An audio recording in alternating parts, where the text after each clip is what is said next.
دوت موبايل سعره 50,000 جنيه، الايفون 14 برو ماكس، انت عارفه اصلا.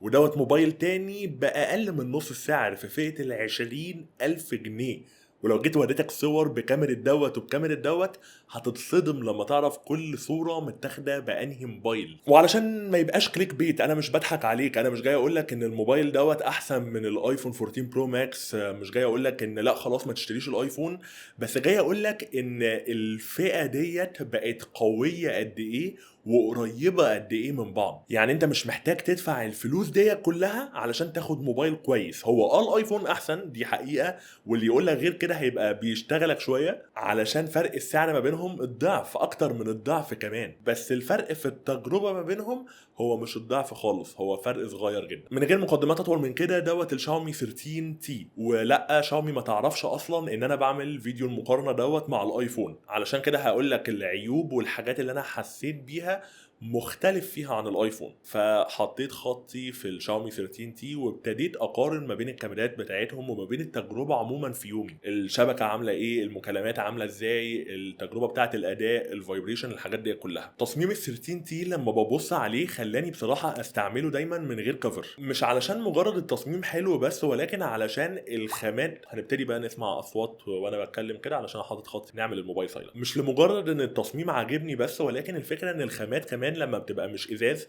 موبايل دوت الظهر بتاعه معمول كده من ملمس زي الجلد، بيتقال عليه الفيجن ليذر، اللي هو جلد صناعي مش جلد طبيعي. ده بيخليه ما يتخربش، ما يتجرحش، ما يتكسرش معايا لو خبط في اي حاجه. ففعلا بستعمل الموبايل دوت من غير كفر. لو انت حبيت تستعمله بالكفر ففي كفر موجود معاه في العلبه، بس انا بصراحه شياكه التصميم كنت بحاول استمتع بيها لوحدها كده بدون اي حاجه. الظهر دوت معمول من سيليكون بوليمر وشكله كده شبه الجلد شويه. الجوانب بتاعته معموله من البلاستيك، وطبعا الستانلس ستيل اللي موجود في الايفون بيديله تقل اكتر وبيحسسك بشياكه الموبايل اكتر شويه. بس كده كده الايفون بيتحط في كفر دوت، على الاقل ممكن تستعمله من غير كفر ومن غير ما تقلق. المهم لو انت جيت بصيت على الظهر ورا هتلاقي ان الكاميرا هنا مكتوب عليها 50 ميجا بكسل، رغم ان انت لو اشتريت الموبايل دوت من اي دوله عربيه تانية زي السعوديه او الامارات هتلاقي مكتوب عليه لايكا. لايكا ديت شركه كاميرات معروفه جدا للمصورين، والمفروض ان هي بتساعد شاومي في العدسات بتاعت موبايلها وتجربه التصوير عموما. هنا هم مش حاطين اسم لايكا ولا على العلبه ولا على الموبايل نفسه، فهم لاغيين الاسم تماما، ودوت يخليني اعتقد ان النسخه ديت مختلفه عن النسخ اللي موجوده في دول تانية. ما جربتش بصراحه النسخ اللي موجوده في دول تانية اصلا، فانا مش هقدر افيدك قوي في حته تجربه الكاميرا، فرق ما بينها وما بين النسخه ديت عامل ايه. بس هقدر اوري لك الفرق ما بين النسخه ديت وما بين الايفون في الكاميرات. هنتكلم عليها في جزء الكاميرات في الفيديو. طبعا IP68 يعني مقاوم للميه زي الايفون برضو، يقدر يغطس في الميه لمده 30 دقيقه، ما تقلقش عليه قوي، ولكن ما انصحكش تعمل كده علشان الضمان اكيد مش هيغطي ده. الشاشه بقى هي اللي بالنسبه لي كانت مفاجاه شويه بصراحه، لان مستوى السطوع والاضاءه بتاعها اعلى من الايفون اصلا. 1200 نتس في المستوى العادي وبيوصل ل 2600 نتس، في حين ان الايفون 14 برو ماكس بيوصل ل 2000 نتس بس. تجربه الشاشه عموما فكره ان هي اموليد وبتدعم ال HDR 10 بلس و144 هرتز، لا هي بتدي فعلا تجربه من احسن الشاشات اللي ممكن تمسكها في الفئه السعريه ديت او عموما. اصلا الشاشه فعلا تعتبر كويسه جدا. البصمه هنا موجوده في الشاشه نفسها مش في زرار الباور، مش اسرع بصمه موجوده في العالم، ولكن ما بتعلقش، مش بتفتح مره و10 لا هي ثابته معاك وشغاله كويس جدا. كان نفسي بس ان هم يرفعوها شويه لفوق علشان ما انزلش صباعي لتحت وانا بفتح الموبايل. عارف ان ديت حاجه ممكن تبان تافهه بالنسبه لك، بس الموبايل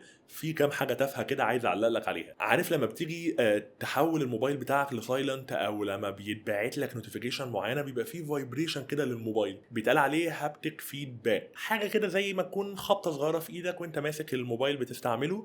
ومعروف جدا الايفون بيعملها قد ايه حلو. بصراحه الايفون 14 برو ماكس كنت حاسس جدا بجمال الهابتك انجن او الفايبريشن بتاعه مقارنه بالشاومي 13 تي. شاومي 13 تي كان بيديني فايبريشن كده موجود في الظهر كله، كان بيبقى رخم شويه بصراحه، مش لدرجه ان انا اطفيه، كنت سايبه شغال برضه، بس كنت حاسس ان هو مش شيك، مش فايبريشن بتاع موبايل هاي اند مثلا. وده طبيعي علشان ده مش موبايل هاي اند، ده موبايل يتقال عليه فلاج شيب كيلر دلوقتي او في الفئه المتوسطه العليا. المهم موضوع الفايبريشن دوت بيسمع معايا كمان لما باجي اشغل اغاني مثلا، او لما باجي اشغل حاجه صوتها عالي بحس بالهزات بتاعه السبيكر في ظهر الموبايل شويه. دي حاجات برضو بتاخد من شياكه الموبايل. ومره تانية انا عارف ان هي قد تبدو حاجات تافهه جدا، ولكن ديت الفروقات فعلا اللي ما بين موبايل في الفئه ديت وما بين حاجه زي الايفون. من الناحيه العمليه ممكن ما يبقاش في فروقات هتاثر اصلا في تجربتك، بس من ناحيه بقى كده في حاجات هبله ايه ممكن تحس بيها. عارف بقى اللي انا استغربت ان انا ما حسيتش بيه؟ هو السرعه وتجربه الاستخدام اليوميه. لما كنت بفتح الموبايل دوت واجي اتنقل ما بين حاجه والتانيه، كانت الانيميشن سلسه وناعمه جدا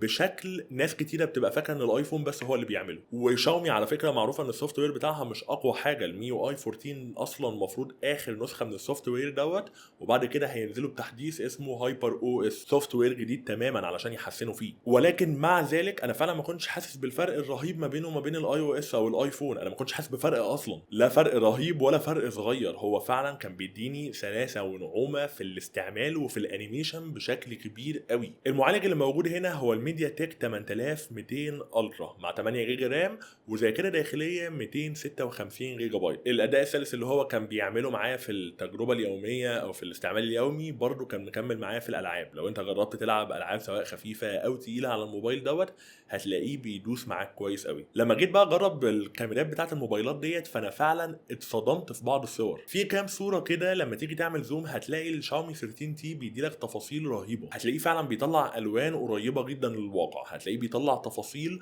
الايفون في اوقات كتيره جدا ما بيعرفش يطلعها. يمكن لما تيجي تحط في صور تانية زي البورتريه مثلا هتلاقي ان هو ما بيقصش دايما حلو قوي زي الايفون. الايفون بيقص احسن وبيعمل تدريجه اشطر. طول عمرها ابل بصراحه مميزه في الحته ديت. وطبعا السكين تون او درجه لون البشره بتبقى افضل شويه على الايفون. لكن بصراحه فكره ان انا قادر احط الاتنين في مقارنه اصلا ودوت بضعف سعر دوت، دي لوحدها حاجه مبهره جدا. عارف بقى ايه اللي بيتفوق فيه اصلا؟ سرعه الشحن والبطاريه بتاعته. تجربه البطاريه على الشاومي 13 تي من احسن التجارب اللي هتاخدها. هي بطاريه 5000 ملي امبير مع سرعه شحن 67 واط. 67 واط دي بتشحن لي الموبايل من 0 ل 100% في 40 دقيقه تقريبا. طبعا ابل وسامسونج معروف ان هم ما بيحطوش سرعات شحن عاليه كده، فلحد دلوقتي الايفون اصلا بيشحن 50% في نص ساعه. ما بيقدرش يوصل للسرعات الرهيبه اللي بيعملها الشاومي 13 تي في سرعه الشحن، واللي بتعملها شركات اندرويد تانية كتير جدا على فكره. في موبايلات حرفيا بتشحن في اقل من نص ساعه ومن تلت ساعه كمان،